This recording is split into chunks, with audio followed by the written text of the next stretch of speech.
Secretary Beach. So, dito tayo sa may Espanya Boulevard. Din ang Puente Street.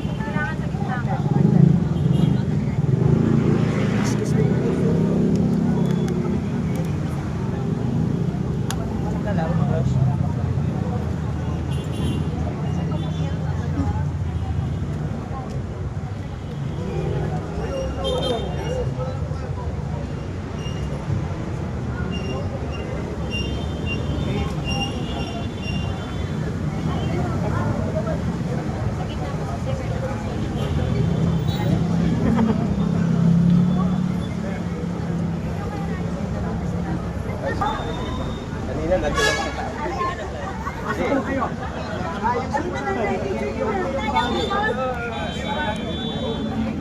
Yorme naka-check-up na naman ng mga senior guys. Nasipa daw. Sabi ko, Yorme, naiiyak ako sa'yo. May pause? Okay. Ano po ang progress dito sa Espanya? Flood prone area ng Unang-una, no? Unang-una, nagpasalamat tayo kay sa suporta at tulong na binibigay na sa national government. Hindi ka sa DPWH, pati sa ibang mga ahensya natin. Dahil nandito kami ngayon sa Espanya. Kasi alam mo, nung binisita namin yung dalawang area na ginawa natin ang maayos ang tama yung mga proyektong binili ng ating Pangulo sa Taft Avenue sa Isabel, saka dun sa Sulong Apog, pati na rin dun sa Ross Boulevard, sa May Bonifacio, kaya rin mas malinaw. Nakita natin talaga, tama yung gano'n. Hinanakawin yung pera, tama yung proyekto, maayos. Merong epekto maganda. Sa Sulong Apog, gusto na nag-iyon kanina, wala nang reklamo yung mga taga-Sulong Apog, barangay Sulong Apog. Kasi talagang hindi na nagbabago. No, sa Santa Isabel, ang mga mahal sa Santa Isabel, sa akin, sinasabi sa talagang nagwo-work yung ginawa niyo kasi halos hindi na nagbabago. Sa harap ng Manila Hotel, hindi na nagbabago. Yung mga area na gumagana yung mga pumping station natin, menos ba rin. So, inaya ko si Yorme para itong ewan ko, ilang dekada na nagbabago dito sa Espanya. Elementary rito ngayon, doktor na ba? Oo.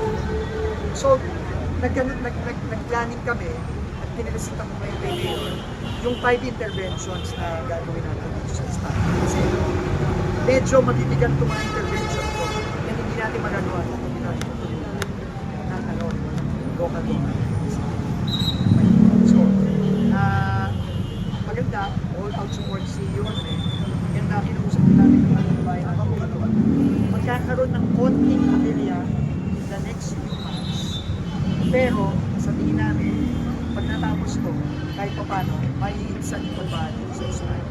Once and for all, kasi grabe naman na yung pagbahan dito, grabe na epekto sa mga estudyante, sa mga negosyo dito, sa mga tao. So yun, nagpapasalamat ng tuyo. So, siguro, si Yorme muna, then do entertain ko. Tanong ba kayo? Hindi, statement ka muna. anong grade ng DPWH dito sa Wala pa, zero. Wala pa nga ginagawa. Ano naman, things are being given attention and concern is really there. Marami naman ang area. Manila is just one of the biggest problem. Hindi ko na pwedeng pagtagin si Secretary Vince. Dito ka lang sa Manila, dito ka lang sa Manila. He has to attend also on other matters. But we're very happy with DPWH today on what they're doing, intervention sa mga areas of concern. Taft Avenue, Adriano area, Espanya, Subiaco, and so on.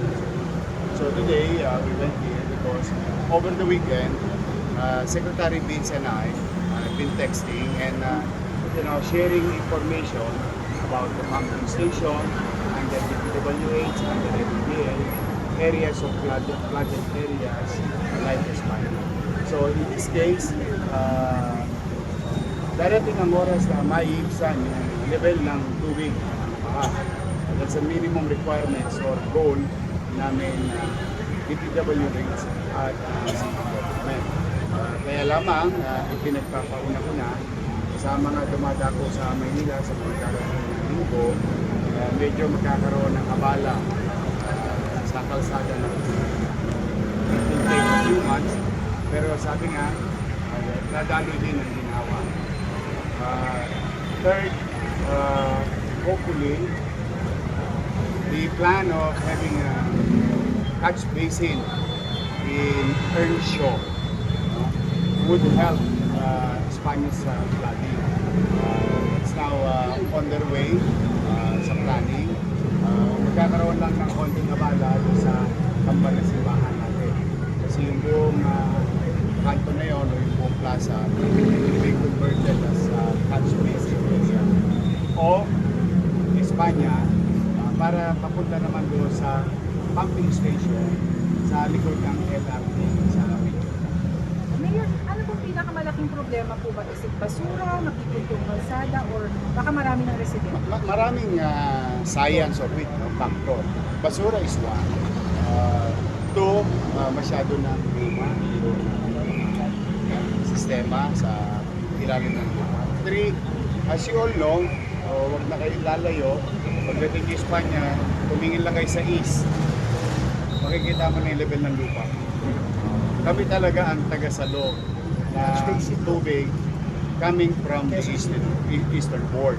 So all the way from the mountainside, all the way here.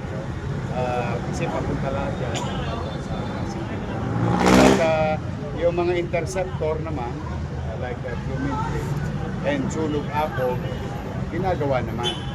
Kaya lang talaga, through the years, yung load ng water is not sufficient enough anymore to be carried by the drainage system. So that's why the intervention is to put up cross drainage, upgrade ng kalsada, leveling ng kalsada, clean up of the drainage, and pumping stations, more pumping stations nearby Espanya, and the one that yung sinabi ko, yung catch basin sa ilalim mismo ng kalsada ng Isabela. So many factors. But the thing is, until at least may napupuntahan, may nararamdaman na dito. So are we going to face flooding already in the coming days? Yes, it may. But it's being addressed. Espanya na lang talaga at saka some portion of Top Avenue via United Nations. Kasi medyo pag-iwanan na yung lupa. So we suggested to DP District Engineer na check and clean. Kasi dito sa kanan, sinasabi ni Sec na hindi nagtuloy kayo sa may Santa Isabel. Nag-work yung yung drainage. So bukas pupunta kami ni ayayain ko si Yorme, pero istahin ko din ang Top Avenue sa Pasay. Pati na rin yung Remedios tsaka yung Magati area mo sa kasi yun, so ano lang, advisory lang sa mga kababayan natin ngayon sa Espanya, sa merong mga mangyayaring mga major construction dito ay nakalimutan starting September. So, meron tayong 4 na cross drain na gagawin mula dito sa side nito papunta doon. 4, no? Pinapprove na ng Sayoya. No, para yung tubig na iipon ay nakakawin. Mababa, papunta sa mga pumping station at papunta dun sa sinasabi ni Yorme na detention basin na gagawin natin sa Bustillos sa harap ng simbahan sa detention. No, so yung dalawang yun, yung 4 na cross drain, yung detention basin, pagpapalaki ng mga inlet, pasukan ng tubig.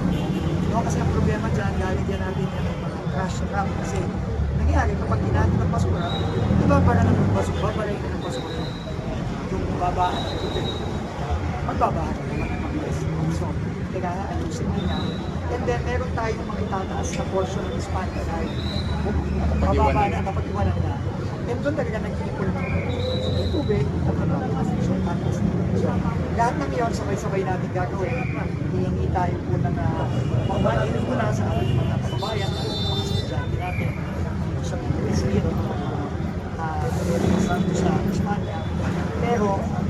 namin ni Yorme, mabilis natin gagawin, within 24/7 natin yan. Nagawa, pag nagawa yan, medyo maganda-ganda ang magiging epekto nito sa pagbahalag ko, medyo mamabawasan. So, yun nga, no? At magsisimula na tayo sa isip na. Kami naman, on behalf of the people of Manila, we are very grateful. Nagpapasalamat kami sa DPWH Secretary Leslie yung aming mga pino-forward na real-time information on actual situation, nabibigyan naman ng guarantee. As you all know, that was a few days ago. So they went back here, which then now interventions are going to be initiated. So for now, thank you very much.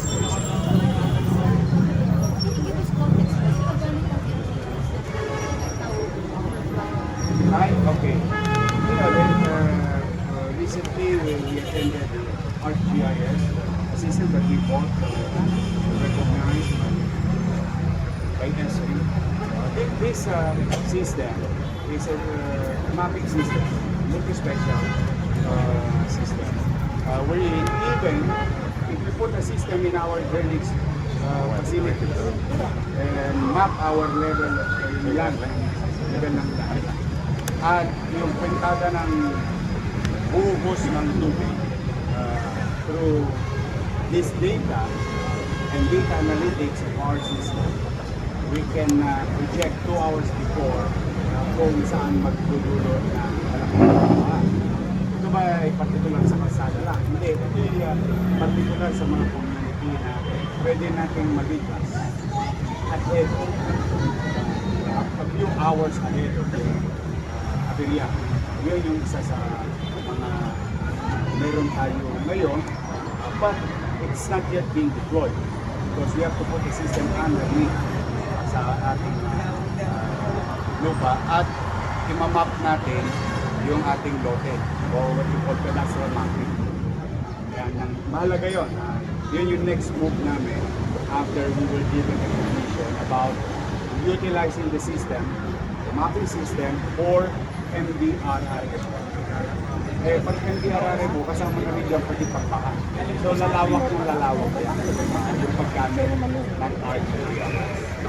Social media, Pwede naman. Pwede naman maggawa ng web for public access. Saka ano naman lahat naman kayo, lagi naman kayong welcome sa MDRRM system namin. In fact, even some stations naka-hook up sa amin. Plus the fact that aggressively and actively informing the public through MPIO yung sitwasyon. Whether it's a bad situation or a good situation, nilalathala naman sa MPIO. Kasama traffic, yes, vehicle counts. Ano yan? It's a big data management system. Doon naman kami papunta na rin. Yung intervention target makabilang po, konti, yan, hindi po konti, kailan gusto po? September magsisimula na tayo. Hindi ko naman dito yung timeline kasi pagka nasimula na natin. Pero 24/7 ang usapan natin. Sa other areas pa na problematic, sa baha, sa Oo, lahat naman pinapakalis natin. Pero ang analysis natin is tawag dito, yung mga national roads talaga. Kasi dyan talaga madaming dumadaan sa mga lugar.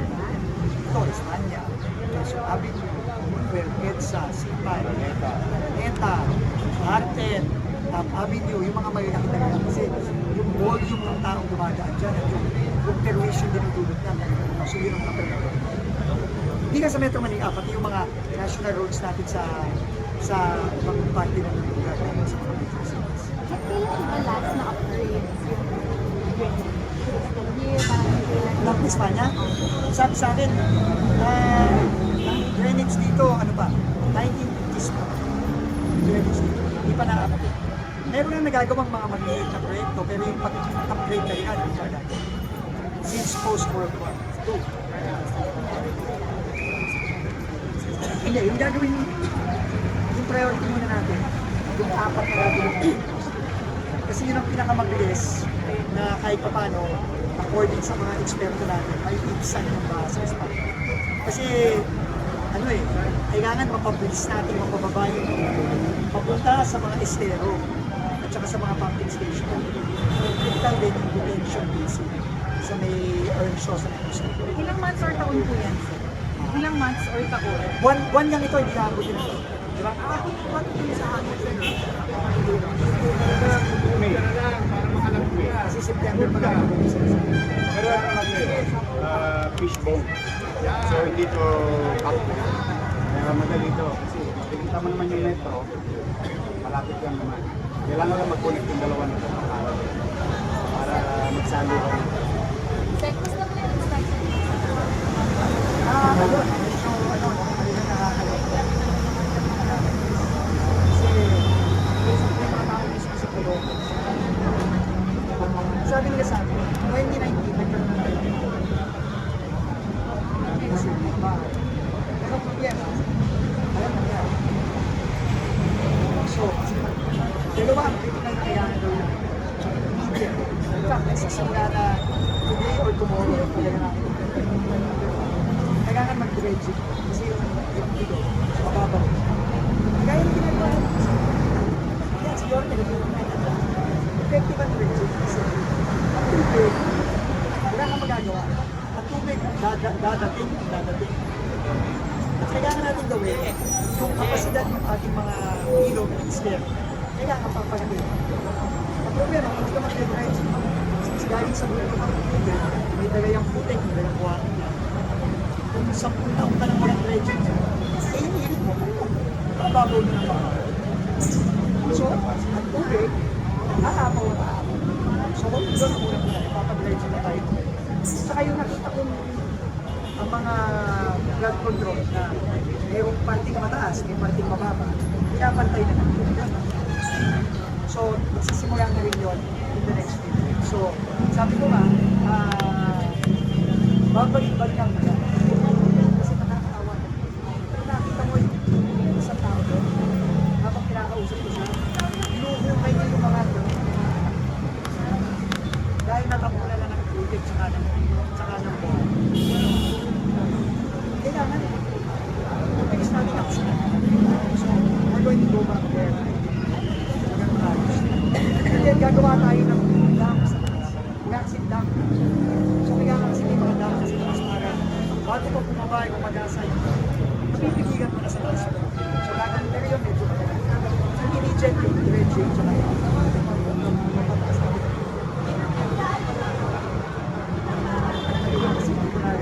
Pero, yung pagpapalagot, gagawin natin yun. Kung sila mag-aagay. Dito sa sila. Pero, inagay natin. Solve mo yung natin yung problema. Kasi kaya naman gawin yung mabilis. Hindi man nakakapagin ng buwan yan. Diba, ilang buwan na yun, matatapos na natin natin. Pero, hindi natin kapag-kumpa na naman dyan. Pumagasa. Pumanin para sa natin.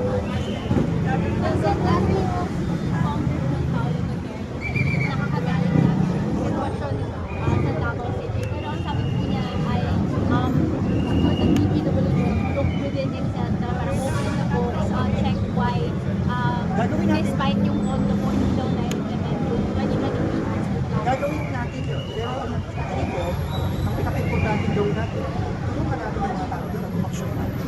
Hindi naman pwede, nakita na natin yung hirap na dinaras ng mga tao doon. Tapos, wala tayong gagawin action. So, yung tinayin, yung taon, wala nang gagawin. So, tumaksyon na tayo. So, yun ang gagawin natin. Babag-bag natin.